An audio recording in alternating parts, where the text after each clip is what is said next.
We age, and always there's something amiss. Even love, it seems, may be reduced to a kiss. But with age, a chance one ought not to miss is the time and the memories to reminisce. Remembering is the theme of my poetry now. I've written poems most of my adult life, often to family, a comic tribute to a friend, or about some passing interest. In old age, my most beloved remaining memories recall poetic themes. For example, while in the Navy and more recently on cruises, I was fascinated with the restless seas. The following fanciful poem is entitled Waves. When sailing upon the ocean, I harbor a whimsical notion that the sea is an endless poem, composed where mariners roam. The waves are the stanza's rhythm, and the surf becomes its rhyme. The seascape conceives an epic tale, for like music that is never stale, verse follows verse profound to the horizon and beyond. Especially during this past wonderful skating winter when rinks dotted every frozen pond, lake, or river, I remember my youthful enjoyment lacing up for a fine game of shinny. Hence the next poem is entitled The Outdoor Rink. Those experiencing our winters are bound to think nothing is more Canadian than an outdoor rink. In December, waters freeze from coast to coast, so hearty folk lace up, enjoying winter to the most. Lakes become crystal ice under a vast expanse of snow. Glistening rectangles appear, and the ice begins to show. Then, downing shovels, youngsters grab their sticks and shoot the puck at goals made of boots or bricks. The oldest lad skates boldly down the ice to monopolize the puck, while younger boys with lesser skills pursue with little luck. Clattering sticks and happy shouts soon dominate the play. Colorful neighbors watch and chat and enjoy a brilliant day. Alongside the game, a tasseled lass, bundled and petite, now twirls and whirls, her pirouettes a treat. A proud father helps his toddler tap skate with his chair. An earmuffed senior whooshes by, breath suspended in the air. Too soon the solstice sun declines in chilly twilight glimmer. Quietly, adults drift away to prepare the evening dinner. Shinny shouts and clatter linger till the rink dissolves in gloom, and Christmas lights along the way guide the tired players home. In family rooms beside the shore, they gather by a cozy fire. Cinnamon and rum scents blend with damp socks and perspire, as rosy cheeks and excited chatter dispel the outdoor drear, and exhausted, contented tiredness enhances the good cheer. We ancient, ever adolescent old boys, from Tofino to Cape Spear, recall our grand old shinny games this exciting time of year. Hockey's dream is in our breasts, despite we're long of tooth. That river, pond, or flooded yard, those shining playgrounds of our youth.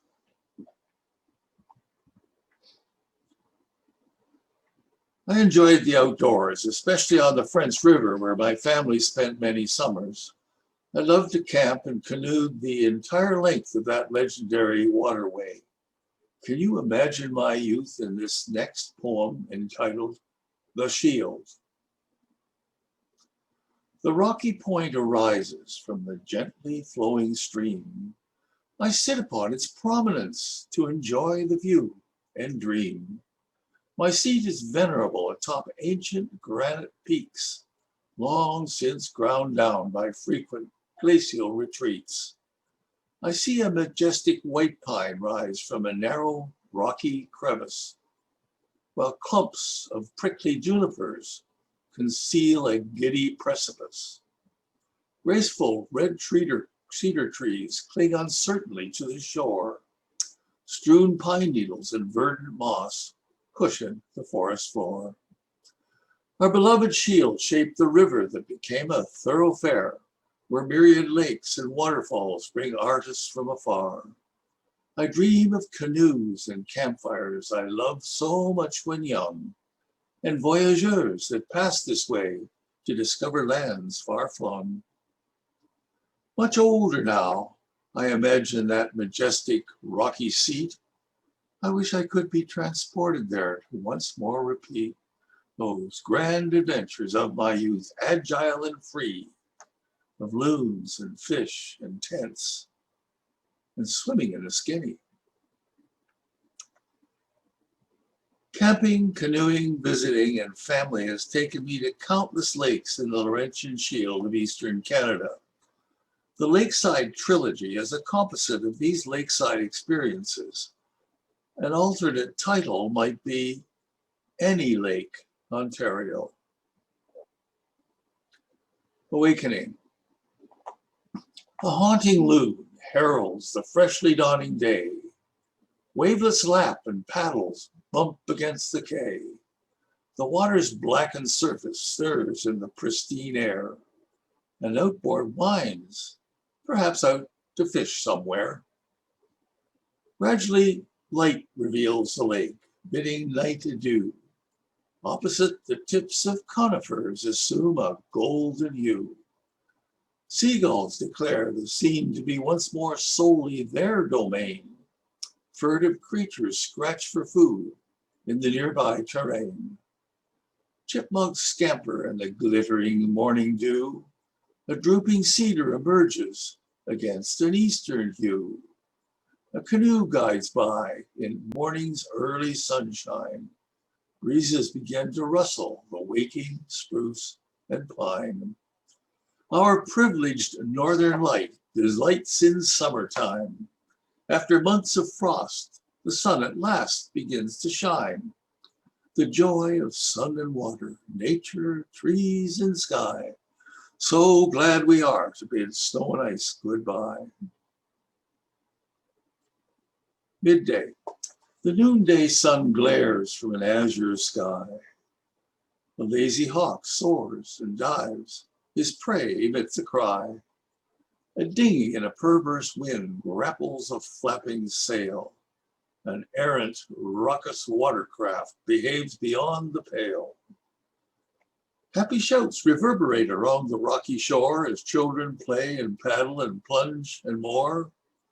Elders read or snooze, bodies gleaming with sunblock, sprawling or reclining on an ancient creaking dock.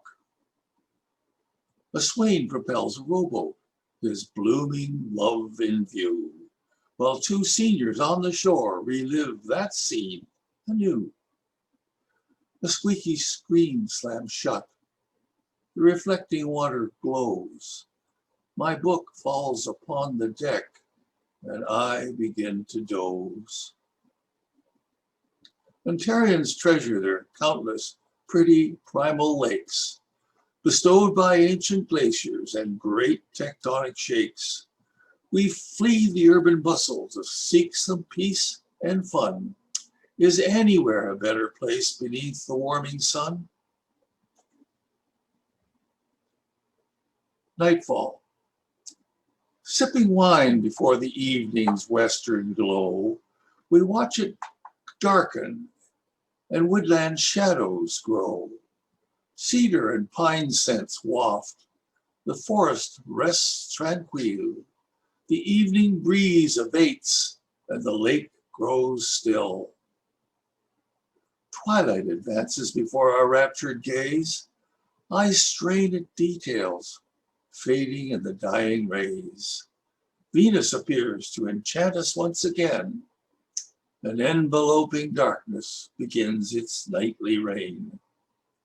Soaring nighthawks whoosh, insects on the fly. and overhead a northern heron silently glides by. A cool descends from the ever-darkening sky. A profound silence bids a perfect day gone by. A whippoorwill calls to begin his working day, while ours has swept our worldly cares away. Now, finishing our wine, we silently wend our way along the path towards our vanishing chalet. I think the next poem speaks for itself. It's called Should I?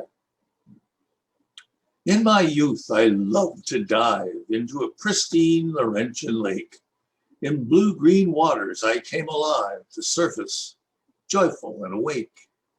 From my favorite lakeside rock, a solid mass of Canadian shield, again I'd leap for that bracing shock and feel the water to my body yield. A lifetime later, standing upon a dock on another lovely northern tarn, my creaking frame inclines to balk. Should I take the plunge? Darn. But recalling that old refreshing splash summons my courage to have a go. I remember an instant of youthful dash and relive a moment so long ago. My life seems a series of lucky, life-changing moments, and of course, some calamities. So I ponder the role of chance. Is one's life path destiny, or rather a long series of accidents? Are we like pinballs bouncing from event to event to an unpredictable conclusion? As we contemplate our life's romance, have you ever considered the role of chance? Were our parents wise, wealthy, long of leg? How did that sperm ever find that egg? Do we always live in peace or war? Were we forced to flee a foreign shore? What tragedy or cruelty encroached our life to blight our happiness with sorrow and strife? What schools did we attend? What friends we met? The answers determined how our lives were set. But when we embarked on our own life's quest, by our own decisions, we were stressed or blessed. That important call, that crucial date, much determines love and work and fate. Youthful illness or parental splits render life asunder. Great teachers inspire and lifelong passions render. But by far my most life-changing chance came when Sue asked me to a nurse's dance. My moody hesitation made her blue. Now I contemplate the joy I nearly blew. Then there are memories we ought to have but do not. After our parents were gone, how many like me regret not asking about relatives and events of which I was dimly aware? Indeed, how many like me regret not telling them how much we love them? Wistfully, I want Mother come back. Mother, won't you come home again for just a little while? I have so much to tell you about, so much to make you smile. You gave me such wise counsel then about so many things. Our family's grown to make us proud and the joyfulness that brings. Our girls have families of their own, great grandchildren to you. Our son has become the family man. I regret you never knew. You would love to meet their children now growing up as well. There's so much more to say to you, so much happiness to tell. Mother, won't you come back again? Bring Dad along as well. There's so much I want to ask you about, things upon which I often dwell. What happened to those relatives? Why did certain friends go so astray? Well, my life found happiness in Sue, whose love I cherish every day. Still others found discontent and sadly drifted out of touch. Your quiet wisdom guided me. I owe you and Dad so much. Oh, Mom, please come home again. We could share a cup of tea. I need a chance to thank you both since you left so suddenly. My father once said that if he knew when he would perish, he would better plan his finances. Now that thought remains with me. Just suppose you knew the date of your death, then you could plan to your very last breath. Arrange with the bank to calculate the time to free up and spend your very last dime. Then mobilizing those investments you made, you can plot when to leave your debts unpaid. What is more, there'll be a chance to even the score with those annoying folks you've come to deplore. But while you contemplate that last bottle of wine and ponder a final fling with that girl you design, no health will determine what you're able to do on your cold bed of cash while gasping adieu. On reflection, that might not be the best way to go. I suppose in the end is best not to know.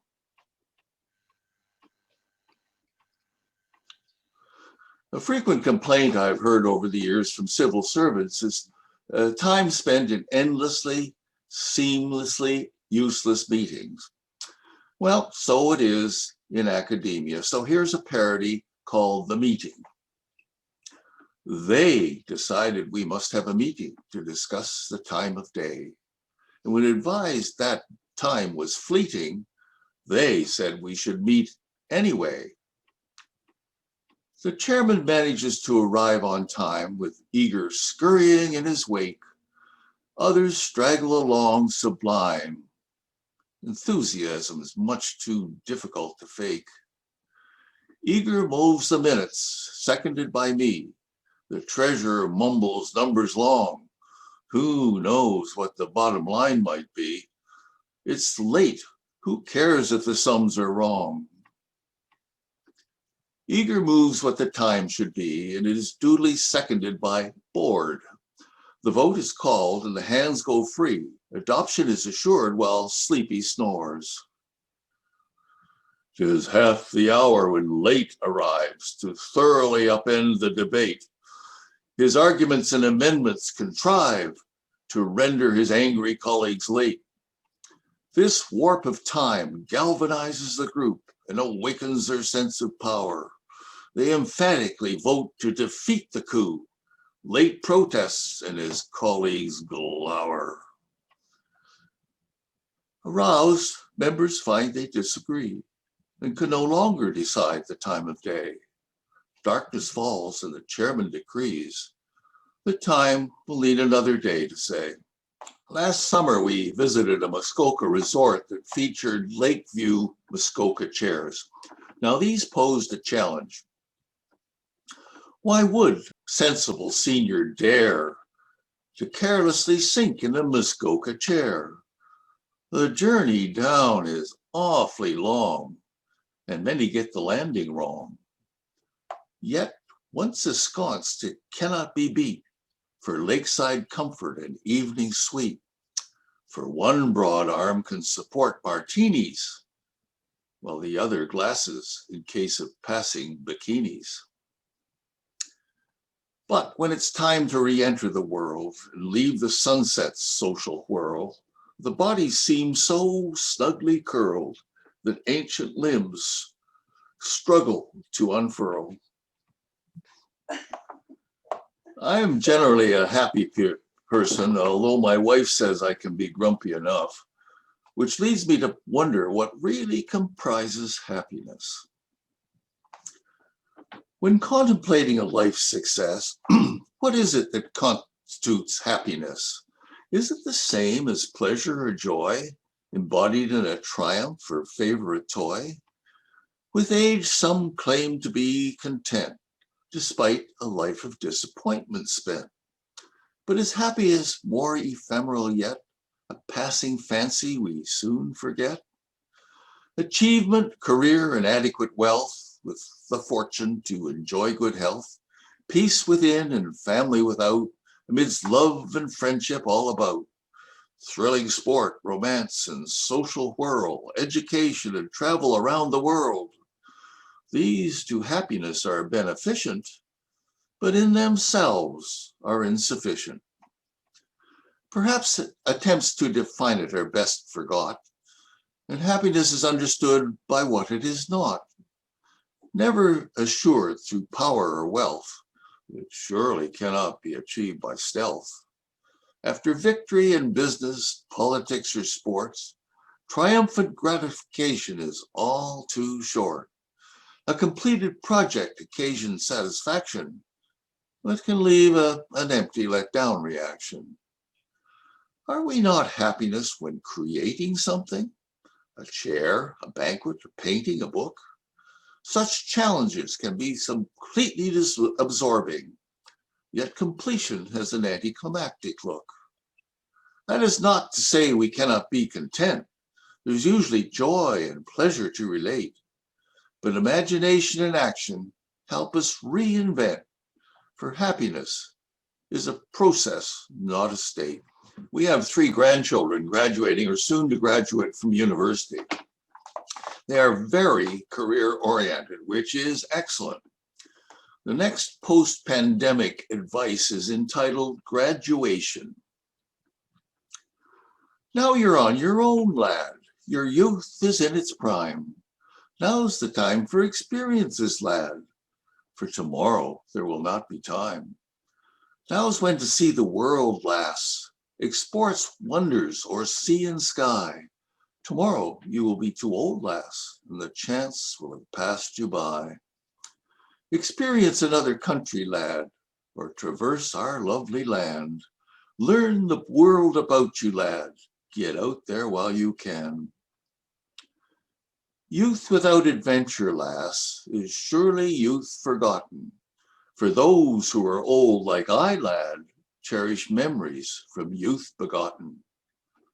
Signed, Grandpa.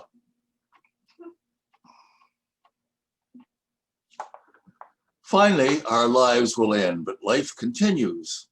I composed Renewal while walking in a forest on Vancouver Island. I walked the old growth forest where giants tower all around, ancient beauties soaring from earth's power unbound, a crunch of boots on fallen leaves amidst the only sound. These trees, the gifts of centuries that make the forest tall, provide the prosperity that nurtures and shelters all. We threaten our very livelihood if we let too many fall. The forest provides far more than to gently shade our way or shelter plants and creatures from nature's mighty sway, nor even through its grandeur to sweep our cares away. Rather, it sustains the globe's ecology essential to our lives, for when a tree embraces carbon, conservation strives, and the oxygen it generates ensures that life survives. In the absence of disease or fire or timber cutting fears, the fir may grow and grow for near 1,000 years. But even mighty trees must depart this vale of tears. Death gives life away to life when these mighty giants fall. The rotting logs feed fungi, worms, and many birds withal. A stump's decay is banked for a sapling to withdraw. Thank you to all those that helped me prepare for this event, one that's certainly been unique in my experience. Shahina Ghani and Linda Bowering for inviting me, Fred and Sandy Stadler for technical and presentation advice, my wife Sue for helpful suggestions, and of course, all of you for hearing me out. Happy memories to all of you. Thank you, Grant. That was just wonderful. How nice it is to sit and hear someone read poems to you. It brings back, and I guess, the warmth that all of us felt, when we were growing up. And And your words, even though a lot of them are in Ontario, even a Newfoundlander can envisage being in that on that pond, or on that ice and in that water. And so I thank you very much for that. I wonder if you take some questions.